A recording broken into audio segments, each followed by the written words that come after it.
小姐，有人找您。端午，雨柔姐姐，快请坐。你怎么来了呀？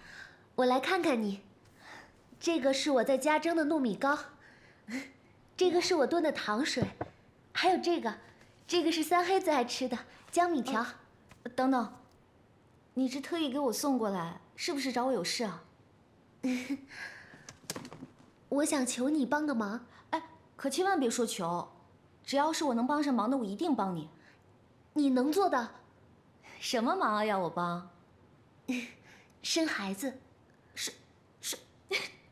生孩子？端午，你别开玩笑了，我又不是郎中，更不是送子观音，我怎么帮你生孩子呀？你能？我能什么？我不能生，你能生。端午，你什么意思啊？不孝有三，无后为大，包家不能没有后。你嫁过来，给包家生个孩子。端午，这些话是不是嫂嫂让你说的？如果你能给包家续香火，你做妻，我做妾。如果你不愿意端午做妾，那端午就当佣人，伺候你跟三黑。如果你还是不愿意，那端午就搬出去。端午，是不是嫂嫂逼你过来的？没有，嫂嫂对端午可好了，这些年为了乔郎中花了好多银子，她一点都不心疼，去庙里也是大方。你别说了，一定是嫂嫂拿生孩子的事情逼你。不是嫂嫂，就是嫂嫂，太过分了，太不公平了。不行，我带你去评理去。走。爹，你怎么来了？我死之前来看看你。您病了，严不严重啊？有没有乔郎中啊？我是要被你气死！你不愿在家待，我依你；你不愿意成亲，我也依你。哼，你倒厉害！哼，开这么个青楼，你让我这老脸往哪儿放？谁跟你说我这是青楼？这就是青楼。哦，爹，您很熟悉嘛？是不是以前来过？我是开封府尹，什么不知道？您是前任开封府尹。哼，换做以前，一定是把我这里给查封了，然后再找几个人把我押回去。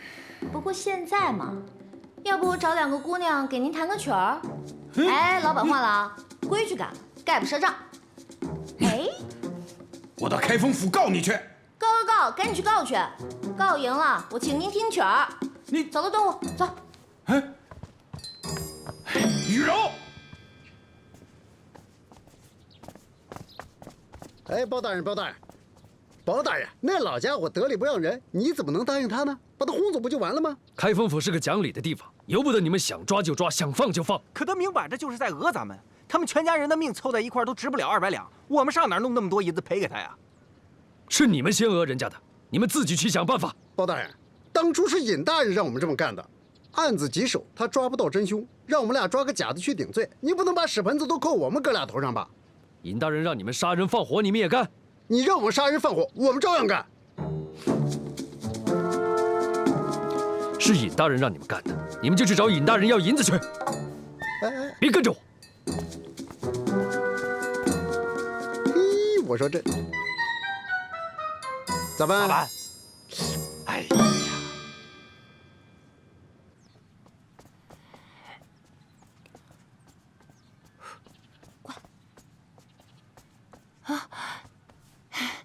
雨柔姑娘，你这么早就来了，三黑还没回来呢。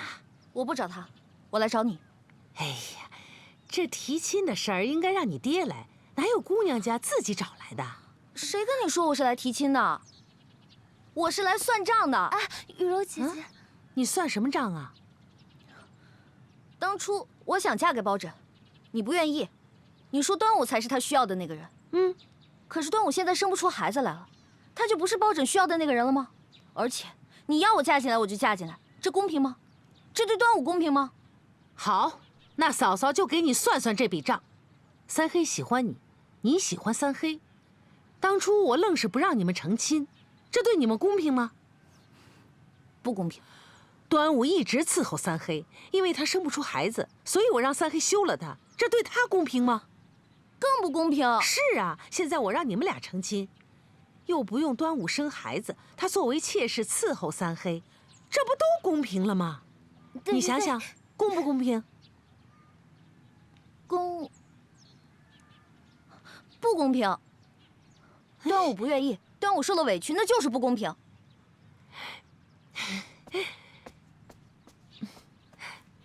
端午，你说。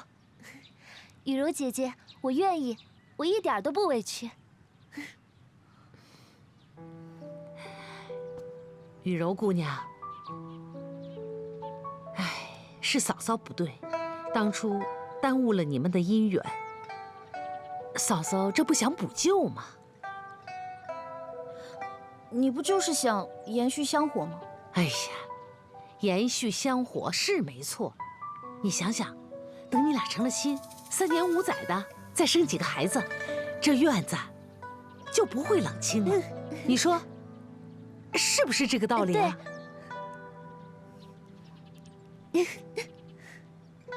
那你们三黑呢？哎呀，那个呆子不管他，以前他听我的，现在他还得听我的。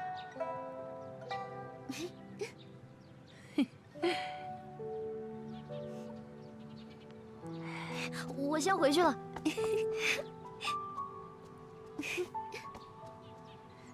您看，成了。爹，您找我。你怎么才回来？皇上和我商量，让皇后回家看看。哼，他倒是没把你当外人。爹，我哥呢？牢里呢？在牢里，他没回来。我也不知道包拯到底在搞什么花样。皇上下旨大赦天下，我哥也在其内。包拯就是再不通世故，也不能抗旨不遵呢。你回来的正好，你去趟开封府问个究竟。要是那个包黑子敢擅自扣人，你就警告他一下，让他立刻乖乖的把人给我送回来。主人，主人，张东回来了，说雍儿少爷不回来了。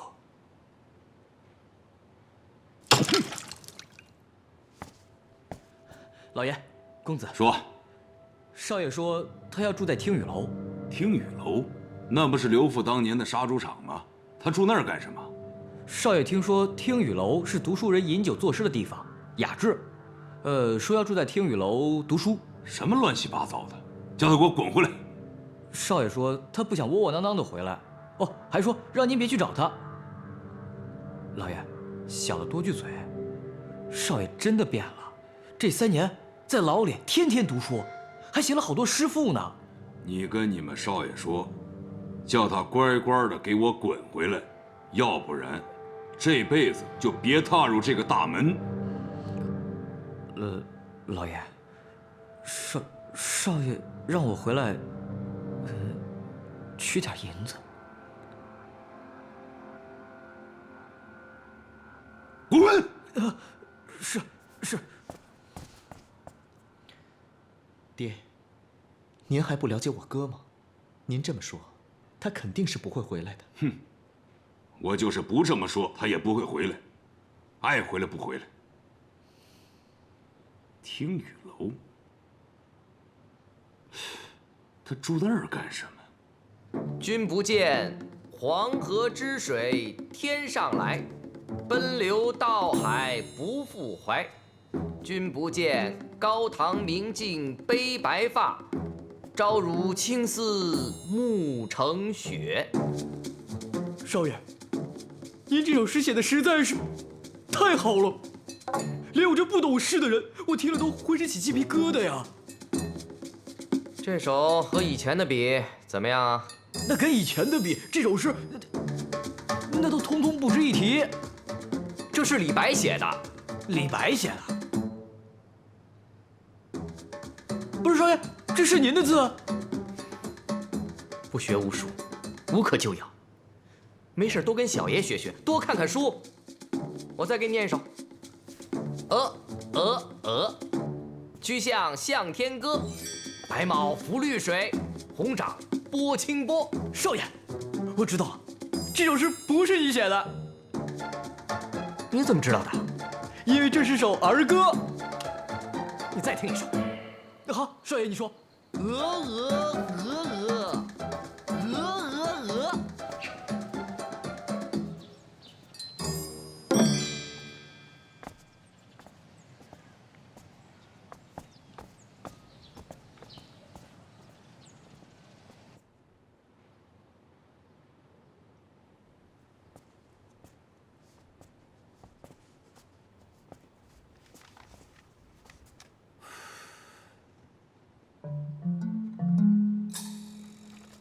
你们两个不为新主子好好当差，跑我这儿来干什么？大人，您这是在做什么呀？作家。作家？干什么呀？加自己呀。加自己？老夫要研制一种能锁住别人，但锁不住自己的家。明白了，大人是怕自己再被关进大牢里，不求别人。你俩有什么事儿？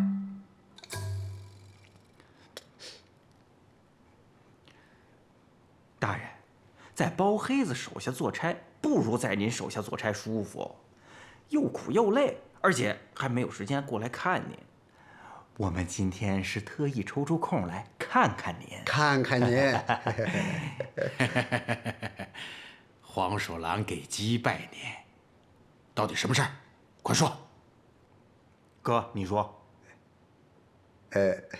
大人，这包黑子呀，让我们来向您讨银子。讨什么银子？皇上大赦天下，开封府大牢清仓，有个老犯人不肯走，包黑子知道了这是您手里的冤假错案，让您赔偿他这些年做冤狱的银子。有这种事儿？哎，我怎么不记得了？大人，您当府尹这么多年，咱碰上这些棘手的案子，不都这么干的吗？对呀，您怎么能不记得呢？保证要讨多少银子？500两。啊？大人，这包黑子起初要1000两，我俩再三求情，降到500两。对，没有。大人，您不能没有啊！您要没有，我们俩怎么办呀？关你们俩何事？讨不到银子，我们俩的饭碗就丢了。对呀，真的？真的。唉，回去告诉包拯。哎，银子没有，老命有一条。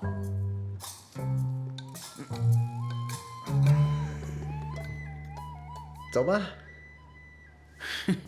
哎，站住！大爷，给老夫把枷锁打开。您要去拿银子？你们两个混账，想骗老夫的银子，那是做梦。大爷，您慢慢研究啊。哎，你们两个回来，给我把枷锁打开。这两个混账，500两，你心也太黑了吧？你怎么还多要300两？哥，我要不先开口，你张嘴就得要1000两。尹大人曾经对咱们不薄，做人得讲良心。假慈悲那样，现在1两也没要着，怎么办？他不给，咱找小姐要去。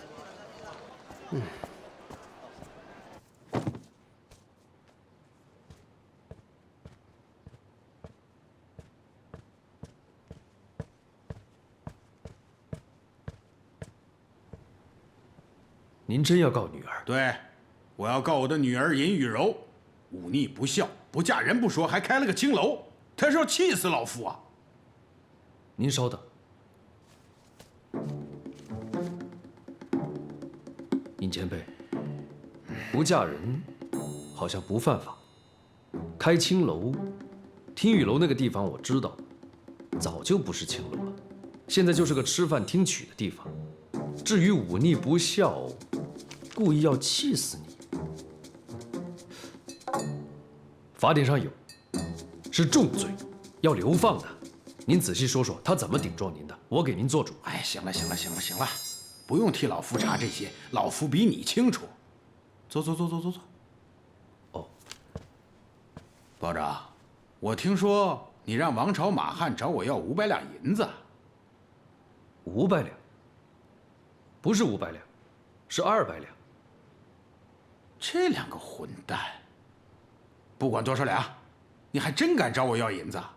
你找我算账，我还找你算账呢，包拯。你欠我们尹家一大笔账，你欠我一个人。欠你一个人？什么人？姑爷。这些年雨柔是不是因为你不再嫁人？你欠我一个姑爷。我到哪儿去找个姑爷赔给你？你自己呀！胡闹！尹大人，您忘了您当年了吗？当初不让雨柔嫁给我的是您，现在让我娶她的也是您。您当这开封府是什么地方？您当我包拯是什么人？这开封府以前是老夫的地方，你是老夫的继任。包拯，想当初我不同意你们的婚事，那不是怕刘娥报复吗？现在刘娥没了，你又是开封府尹，这还有什么可担心的？你娶了她，我就不用担心她在外面闯祸了。尹大人，我已娶妻在先，现在是有家室的人。这个我不计较。哎，雨柔也不计较，你让她随你入包府做小的，我同意。老夫愿意拿出半生的积蓄，作为她入你府的嫁妆。尹大人，包某不是贪财好色之人，包拯恕难从命。你看，你这人，老夫好歹对你也是有知遇之恩的。前辈自便，晚上还有事情要办。是呗。哼，哎，包拯，包拯，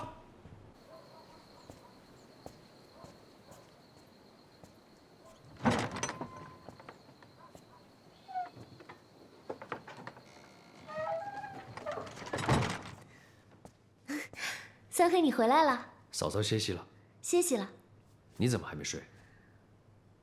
我在等你，我特意给你熬了鸡汤，趁热喝了。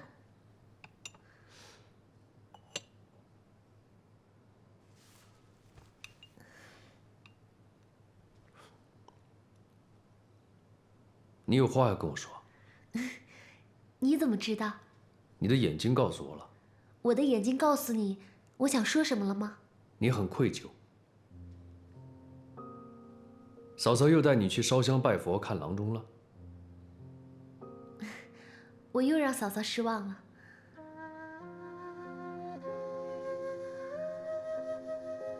三黑，你失望吗？端午，种瓜不一定要得瓜，种豆也是一样，农夫也有撒下种子颗粒无收的时候，这是天意，不是你的错。是我的错。不能下蛋的母鸡，不是好母鸡。你不是母鸡，你是人。不能给自己男人生孩子的女人，不是好女人。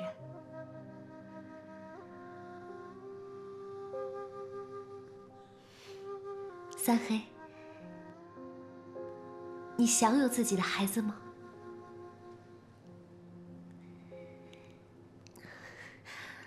你把雨柔小姐娶回家，让她为包家延续香火。包家有了后，嫂嫂不用愁了，你也不用愁了，端午也就不愁了。雨柔小姐至今还没有嫁人，一定是没有遇到她想嫁的人。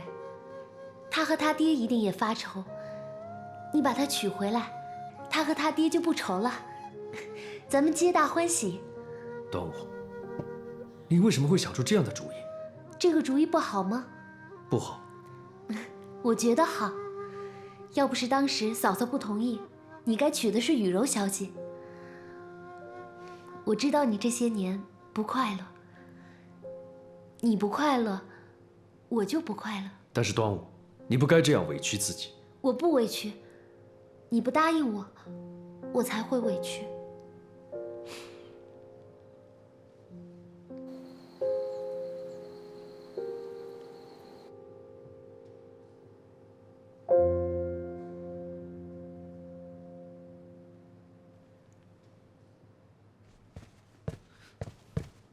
尹雨柔，尹雨柔，当年在泸州，你爹告诉我，因为我杀了刘父，所以娶了你，两家都要遭殃。其实我一点都不怕。在回家的路上，我打定主意好好求嫂嫂，让她答应我们的亲事。但是回家以后，我看见什么了？是你的一封信，连人都没有见到，只有一封信。那是因为当时你嫂嫂她有缘无分，我认了。我娶了端午，她就是我的妻子，我要对她负责。如今刘太后没了，端午又没孩子，你就要我娶你做妻，让端午做妾，我怎么对得起端午？我没有啊。你没有，你没有的话，你爹怎么会到开封府来找我？如果不是你，端午怎么会告诉我你答应嫁入我们包家？对，你说的没错，这些都是我做的，怎么样？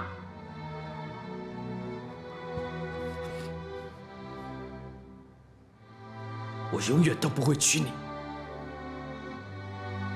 那我就一辈子缠着你。我不管你去哪，我都跟着你。所以你休想躲开我，我就是要缠着你，我就是要缠着你！你走开，走开，走！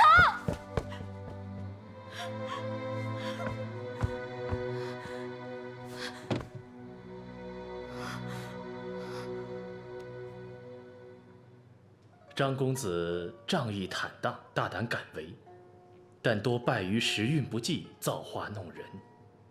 尤其提防牢狱之灾，如遇到是非之事，能躲则躲。太对了。我问你仕途呢？说呀！张公子理应大富大贵，衣食无忧，但命运线分叉太多，旁生诸多枝节。什么意思？尤其是这一条，日后一旦踏入一步，理当别有一番天地。哎，什么乱七八糟的！吃酒，吃酒。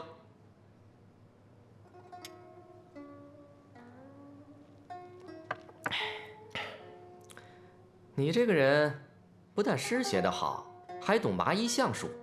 你这个朋友小爷交定了。哎，对了，这几天都在看你写的诗赋，不如今天小爷也做一首诗，让姑娘们谱曲吟唱，为你今晚摆的这桌酒助助兴。那就恭敬不如从命了。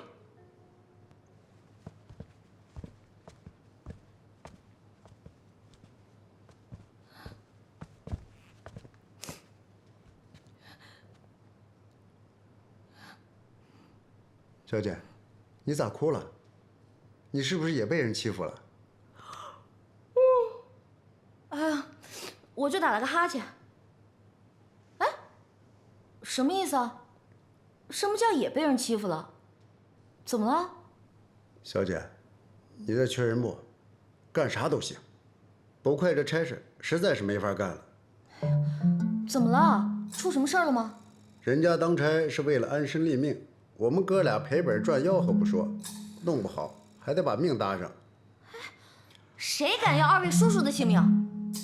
小姐，您是我们看着长大的，对呀，从小就特别心疼您，还教你了一身好功夫。可我俩现在被人欺负了，只能来找您了。都快急死我了！到底出什么事儿了？赶紧告诉我呀！老家的凤凰不如鸡呀，谁都敢欺负。你们赶紧说，到底怎么了？那我可说了啊，快说快说！包黑子要把你爹和我们往绝路上逼呢。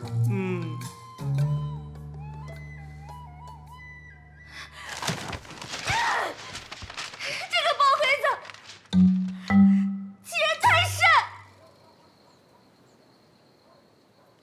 你怎么又来了？借银子。借银子？你闹够了没有？我没闹，本小姐就是来找你借银子的。你要借多少？我去跟嫂嫂说。1000两。1000两，那么多，做什么用？救我爹。尹大人怎么了？落了难的凤凰，被鸡给欺负了。王朝马汉找你借银子了？我问你，这么多年，我爹对你有没有知遇之恩？有，在你最困难的时候，我二位叔叔有没有对你鼎力相助？有。道理你都懂，可是你现在发达了，不但不知恩图报，反而为了一个毫不相干的人，逼得我爹一个人在家自带木家。我的二位叔叔却要去寻短见。不是我逼他们，是他们逼那个无辜的人做了冤狱，难道不该给他赔偿？该赔偿，1000两太少了。是这个1000两，我让他们赔200两，怎么又成1000两了？我不管，我就要借1000两银子，凑齐了到我家来找我。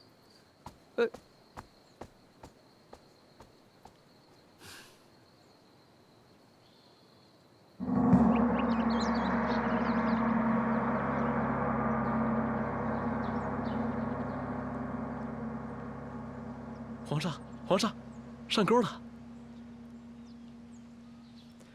皇上，皇上，鱼上钩了。怎么又上钩了？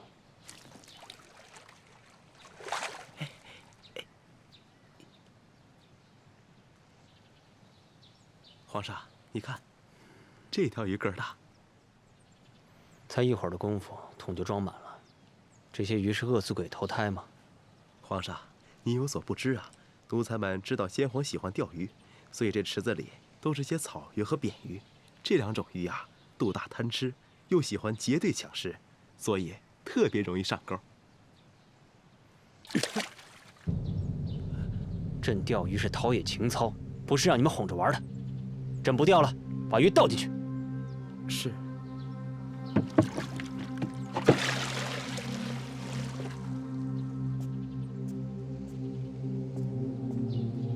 金玉其表，败絮其中。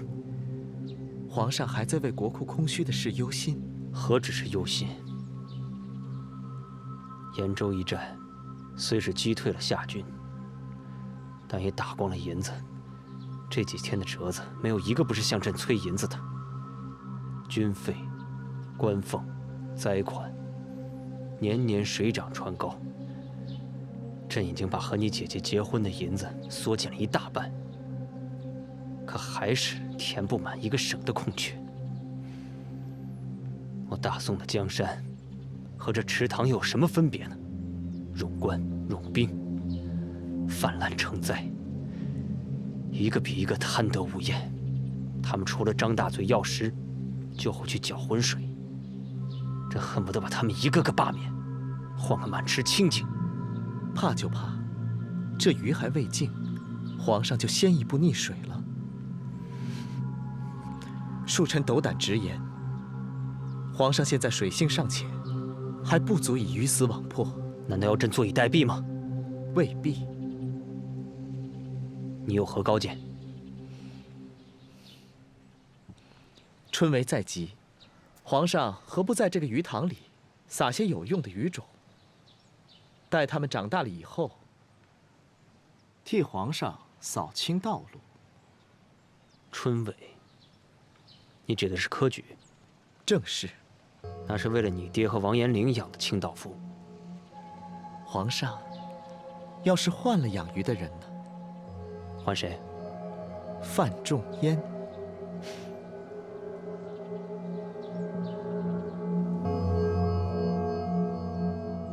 朕找2位来，是因为整个朝廷只有2位没有私心，马上就要科举了。这是朕做皇帝以来第1次科举会试。如何才能为我大宋招纳良才？朕想听听你们的意见。皇上，我朝科举是沿袭前朝风气，以诗赋取材，考生们不得不挖空心思研究音律、词藻、典故，而忽略了经世之道。臣以为治国应讲求经世致用，唯有策论优秀者，方可着以高地。重策论，轻诗赋。要想使天下安定，必须让你的臣民吃饱肚子。百姓们需要的是能让他们安居乐业的父母官，不是只会吟诗作赋的才俊。重策论，轻诗赋，就能为我大宋招纳良才吗？能？不能。为什么？范大人的主张若没有完善的科举制度，难以公平举贤。徇私舞弊如何招得来贤才良臣？臣认为，除了范大人的主张，还有更重要的。什么？公平。怎么个公平？首先要糊名，考试结束后，考生的姓名、籍贯、家世等内容要密封起来，以防考官收取贿赂后以名取士。密封姓名，笔记和记号也能作弊。考生的试卷可由誊录官抄写后进行评阅，以防考官根据笔记或者是事先商量好的记号辨认考卷。如若誊录官也受了贿，调换试卷或改写试卷呢？可再设对读官，专门负责校对评阅后的内容与原卷是否出入。如若如此，不如干脆所愿。主考官员一经任命，直到考试结束之前，都要住在贡院之内，杜绝与外界的联系，禁止一切闲杂人等入内，将漏题和行贿扼杀在萌芽之中。好，防患于未然，妙。不妙。哪里不妙？欲变革科举，若不能从根本上去除顽疾，一切都是空谈。什么顽疾？投门生，结党营私。如何消除顽疾？制定律法，权臣举荐的官员失职无能、贪赃枉法，追究举荐人的责任。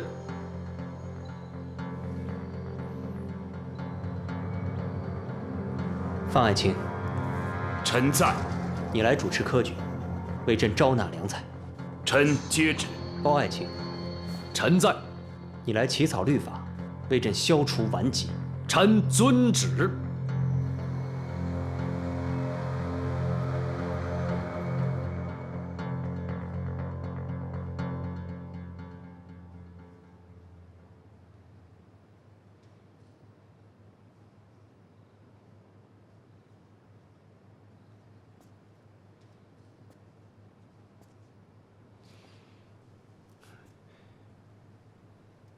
三叔，怎么跟猫似的，没一点动静？来，过来帮三叔瞧瞧。哎，我这右眼闭上了没有啊？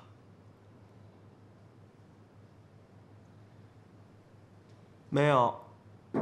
知道的，你是在练睁一只眼闭一只眼；不知道的，还以为你抽羊角风呢。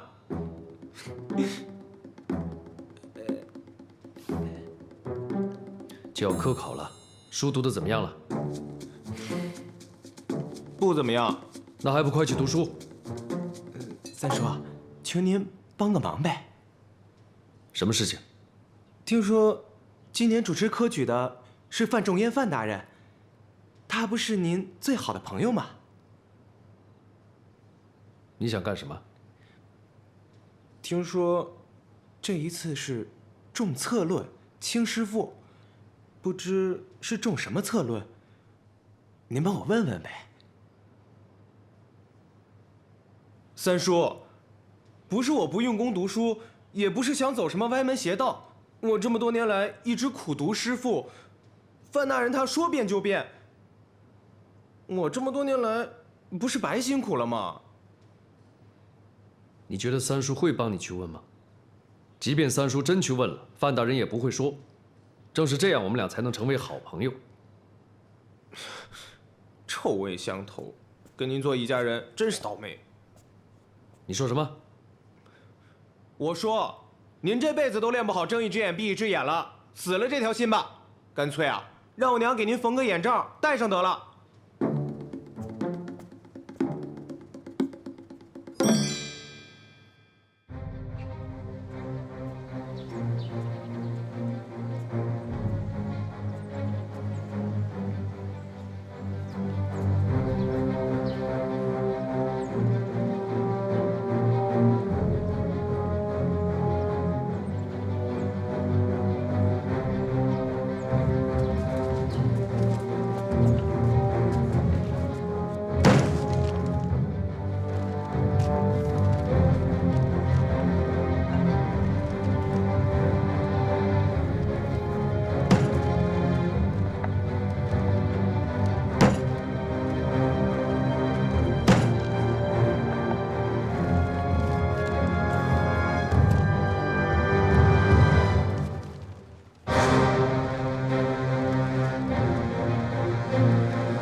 天地压，万物浊，圣人发。等一下，这怎么听着耳熟啊？回皇上，出自《荀子·伦理》，原本是天地合而万物生。这考生把“合”字改成了“压”字，把“生”字改成了“浊”字，这后面的圣人发应该是考生借题发挥的。这种哗众取宠的考卷，也敢拿来举荐？王宰相，恕臣愚见，臣倒以为这考生措辞大胆，精辟求新。就拿这“浊”字来说，一字双关，既蕴含了植物新生的样子，又有壮盛、壮健之意。天地交合，万物茂盛，难道圣人就自己长出来了吗？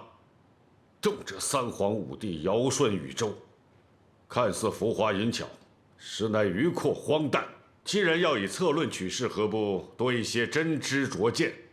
此文通篇论及万物本源，答非所问，与现实是风马牛而不相及。如果任由此种学风增长，岂不把天下学子引入歧途？各位爱卿，都倦了吧？今天就读到这儿吧。传旨下去，让主考官们以后阅卷谨慎，杜绝此类文风滥竽充数。臣遵旨。且慢，皇上，科举乃江山社稷头等大事。皇上既然发现阅卷的考官出了问题，那臣建议把他们统统罢免掉。王宰相言重了，朕不是这个意思。那皇上的意思就是范大人的改革出了问题？朕也不是这个意思。哼，那就奇怪了。阅卷的和改革的都没问题，难道问题出在天下学子身上？那皇上的意思是，我堂堂大宋连个栋梁之才都没有吗？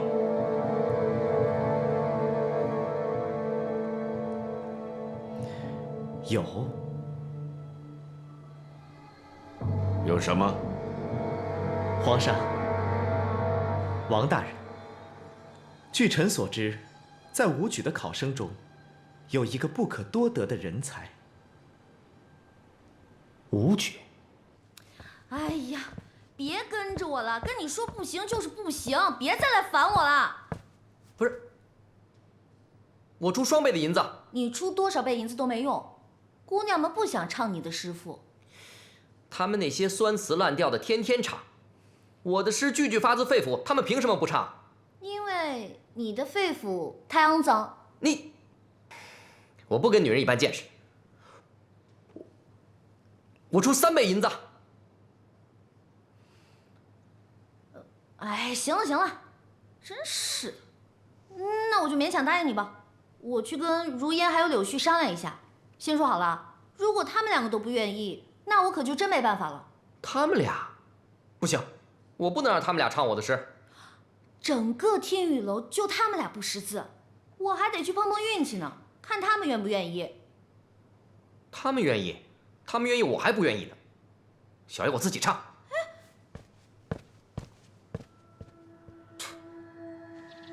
故君有统理天下之权，而实为天下所受。人君所经其事，皆因天道。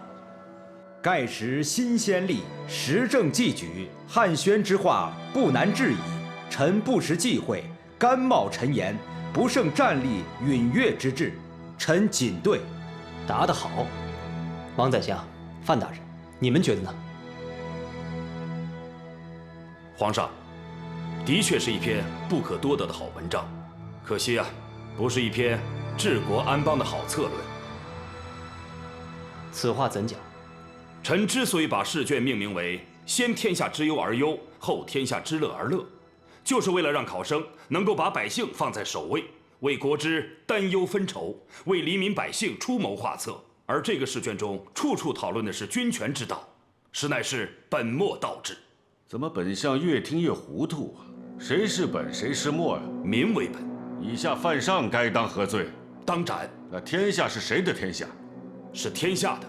先天下究竟该王者先，还是民者先？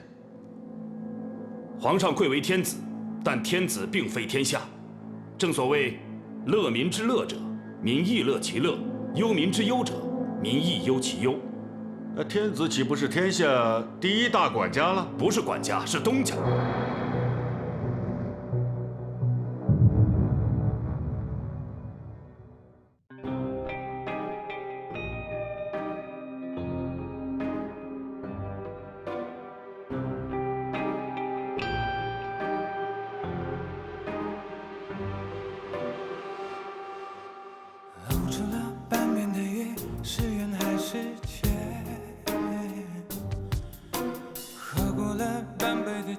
是空还是满？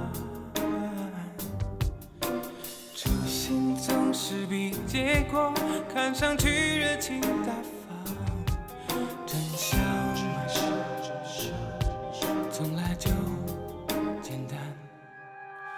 演过了一半的戏，是真还是梦？唱出了一半的歌，是悲还是欢？未来总是比过去看上去更美丽灿烂。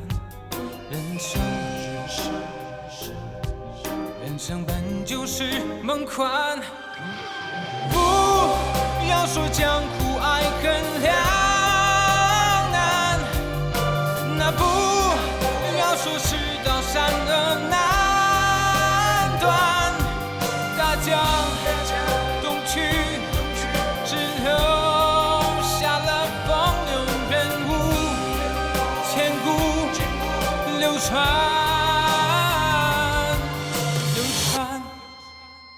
演过了一半的戏，是真还是梦？